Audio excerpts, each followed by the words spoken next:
இந்த வீடியோவில் நம்ம 2 விதமான நியூஸ் பார்க்க போகிறோம். அதில் முதல் நியூஸ் என்ன அப்படின்னா, பிரபல நடிகரோட மகள் இறந்து போயிருக்குது. எல்லோருக்குமே மிகப்பெரிய ஒரு வேதனையை ஏற்படுத்தியிருக்கு அப்படின்னு தான் சொல்லணும். தெலுங்கு சினிமாவில் மிகப்பெரிய ஒரு காமெடி ஆக்டர் தான் ராஜேந்திர பிரசாத் அவர்கள். இவர் ஒரு காலகட்டத்தில் தெலுங்கு சினிமாவில் ஆதிக்கம் செலுத்திக்கிட்டு இருந்தார் அப்படின்னே சொல்லலாம். அந்த அளவுக்கு ஒவ்வொரு படங்கள்லையுமே இவர் இருப்பார். இவரோட காமெடி தெலுங்கு ரசிகர்கள் மத்தியில் மிகப்பெரிய வரவேற்பு பெற்றிருந்துச்சு. ஆந்திராவாக இருக்கட்டும், தெலுங்கானாவாக இருக்கட்டும், இந்த 2 இடங்கள்லையுமே இவருக்குன்னு மிகப்பெரிய ஒரு ரசிகர் கூட்டம் இருக்கு. இவருக்கு ஒரே ஒரு பொண்ணு இருக்காங்க. அவங்க பேர் காயத்ரி. அவங்களுக்கு கல்யாணமாகி ஒரு பெண் குழந்தை இருக்கு. இந்த ஒரு நிலையில காயத்ரி அவர்கள் நெஞ்சுவலி காரணமா இறந்து போயிருக்காங்க அப்படிங்கிற செய்தி வெளியாகி எல்லோருக்குமே மிகப்பெரிய ஒரு அதிர்ச்சியை ஏற்படுத்தியிருக்கு அப்படின்னு தான் சொல்லணும். காயத்ரி அவர்களுக்கு முந்தானேத்து நைட்டு நெஞ்சுவலி ஏற்பட்டிருக்கு. உடனடியாக அவரை பக்கத்தில் இருக்க ஹாஸ்பிட்டல் கூட்டி போயிருக்காங்க.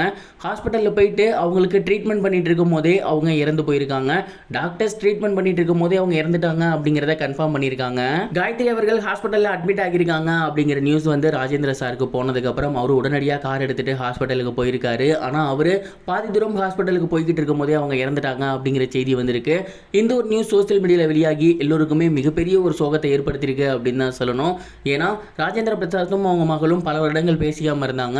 கல்யாணத்தில் ஒரு இஷ்யூ ஆகி அவங்க லவ் மேரேஜ் பண்ணி இவங்க 2 பேத்துக்கும் பிடிக்காம போயிட்டு இப்போதான் மகள் மேலே இருக்க பாசத்தில் அவங்க 2 பேரும் ஒன்று சேர்ந்துருந்தாங்க. இந்த ஒரு நிலையில் அவங்க இவங்களை விட்டு பிரிஞ்சு போயிருக்காங்க அப்படிங்கிறது மிகப்பெரிய ஒரு சோகத்தை ஏற்படுத்தியிருக்கு. எல்லோருமே இப்போ தங்களோட கண்டோலன்ஸை ஷேர் பண்ணுறாங்க. குறிப்பாக ஜூனியர் என்டிஆர் அவர்கள் அவரோட சோசியல் மீடியா பேஜில் தெலுங்கில் மிகச்சிறந்த நடிகர் ராஜேந்திர பிரசாத் சார், அவருக்கு ரொம்ப பிடித்தமான ஒரு நபர் இன்னைக்கு நம்ம கூட இல்லை அப்படின்னு நினைக்கும் போது ரொம்பவே சோகமாக இருக்கு, ஆழ்ந்த அனுதாபங்கள் அப்படின்னு ஷேர் பண்ணியிருக்காரு. தொடர்ந்து பிரபாஸ் அவர்கள் நேரடியாக அவரோட வீட்டுக்கு போயிட்டு தன்னோட கண்டோலன்ஸை ஷேர் பண்ணியிருக்காரு. ஏகப்பட்ட செலிபிரிட்டிஸும் சரி, ரசிகர்களும் சரி, ராஜேந்திர பிரசாத் சாருக்கு ஆறுதல் சொல்லி வந்துட்டு இருக்காங்க.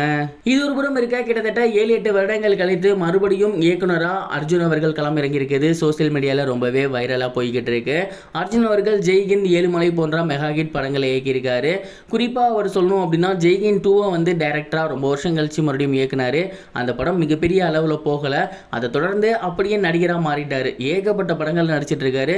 சமீபத்தில் கூட விஜய் சாரோட லியோ படத்தில் நடிச்சிருந்தாரு. அஜித் சாரோட விடாமுயற்சி படத்தில் நடிச்சிருக்காரு. அந்த ஒரு படம் கூடிய சீக்கிரம் ரிலீஸ் ஆகும் அப்படின்னு எதிர்பார்க்கப்பட்டு இருக்கு. இந்த ஒரு நிலையில் டைரக்ஷன் அவதாரம் மறுபடியும் எடுத்திருக்காரு. பல வருடங்கள் கழிச்சு சீதா பயணம் அப்படிங்கிற படம் அவர் பண்ண போறாரு. முழுக்க அவர் தான் டைரக்ட் பண்ண போறாரு.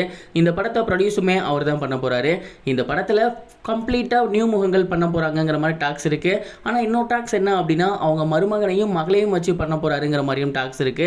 இது எப்படியோ இந்த படத்தோட அனௌன்ஸ்மெண்ட்ல ரொம்பவே மனசுடைஞ்சு பேசியிருக்காரு அர்ஜுன் சார். என்ன அப்படின்னா ரொம்ப வருஷம் கழிச்சு மறுபடியும் படம் பண்ண போறேன் அப்படின்னு, அண்ட் இவரு படம் பண்ண போறாரு அப்படிங்கிற செய்தி சோசியல் மீடியாவில் ரொம்பவே ட்ரெண்டிங்காக போய்கிட்டு இருக்கு. இது வரைக்கும் கனெக்டிங் டிவிக்கு சப்ஸ்கிரைப் பண்ணனா மறக்காம சப்ஸ்கிரைப் பண்ணிக்கங்க. உடனடி அப்டேட்ஸ் பெறுவதற்கு நோட்டிஃபிகேஷன் பெல்லையும் கிளிக் பண்ணிக்கங்க.